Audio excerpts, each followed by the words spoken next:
ಸ್ಥಳೀಯ ಚುನಾವಣೆಗಳು ಬರುವ ಮುಂಚಿತವಾಗಿ ಕೇಂದ್ರದ ವರಿಷ್ಠರು ಸಹ ಇದನ್ನು ಗಮನಿಸಬೇಕು ಅನ್ನೋ ಅಪೇಕ್ಷೆ ನಂದು ಕೂಡ ಇದೆ, ಕಾರ್ಯಕರ್ತರದ್ದು ಕೂಡ ಇದೆ.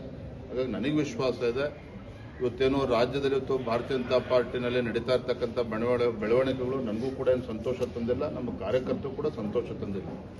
ವಿಶೇಷವಾಗಿ ಹೇಳಬೇಕು ಅಂತ ಹೇಳಿದ್ರೆ, ಯಡಿಯೂರಪ್ಪನವರ ಬಗ್ಗೆ ಯಾವ ಹೋರಾಟಗಾರ ಮಾಜಿ ಮುಖ್ಯಮಂತ್ರಿಗಳು ಯಡಿಯೂರಪ್ಪನವ್ರ ಬಗ್ಗೆ ಕೆಲವು ಮುಖಂಡರುಗಳು ಯಾವ ರೀತಿ ಅಪಮಾನ ಮಾಡ್ತಕ್ಕಂಥ ರೀತಿಯಲ್ಲಿ ಹೇಳಿಕೆಗಳನ್ನು ಕಳೆದ 1 ವರ್ಷದಿಂದ 2 ವರ್ಷದಿಂದ ನೀಡ್ತಾ ಇದ್ದಾರೆ, ಕಾರ್ಯಕರ್ತರು ನೊಂದಿದ್ದಾರೆ ಇವತ್ತು. ಹಾಗಾಗಿ ಎಲ್ಲ ವಿಚಾರಗಳು ಕೂಡ ಸರಿಪಡಿಸ್ತಕ್ಕಂಥ ಕೆಲಸ ಆಗಬೇಕಾಗಿದೆ.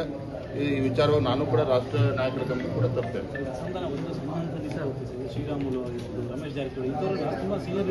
ನೋಡಿ, ಶ್ರೀರಾಮುಲು ಅವರ ವಿಚಾರದಲ್ಲಿ ಮೊನ್ನೆ ಕೋರ್ ಕಮಿಟಿನಲ್ಲಿ ಏನು ಚರ್ಚೆ ಆಗಿದೆ, ಶ್ರೀರಾಮುಲು ಅವರು ಸಹ ಮಾಧ್ಯಮದಲ್ಲಿ ಮಾತನಾಡಿದ್ದಾರೆ, ನಾನು ಕೂಡ ಗಮನಿಸಿದ್ದೇನೆ.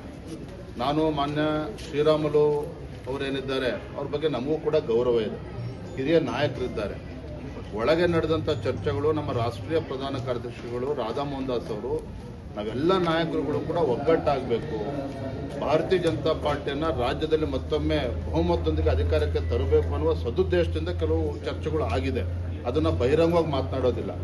ಅದೇ ಶ್ರೀರಾಮುಲು ಅವರು ಕೂಡ ನಾನು ವಿನಂತಿ ಮಾಡ್ತೇನೆ, ಅಪಾರ್ಥಕ್ಕೆ ಅವಕಾಶ ಮಾಡಿಕೊಡಬಾರ್ದು, ನಾವೆಲ್ಲರೂ ಕೂಡ ಒಟ್ಟಾಗಿ ಹೋಗೋಣ ಅಂತಕ್ಕಂಥ ಮಾತನ್ನು ಈ ಸಂದರ್ಭದಲ್ಲಿ ಹೇಳ್ತೇನೆ. ಧನ್ಯವಾದ. ತಾಜಾ ಸುದ್ದಿಗಳಿಗಾಗಿ ಶೇರ್ ಮಾಡಿ, ಸಬ್ಸ್ಕ್ರೈಬ್ ಮಾಡಿ, ಫಾಲೋ ಮಾಡಿ. AIN ನ್ಯೂಸ್ ಕನ್ನಡ, ವರದಿ ನಮ್ಮದು, ನಿರ್ಧಾರ ನಿಮ್ಮದು.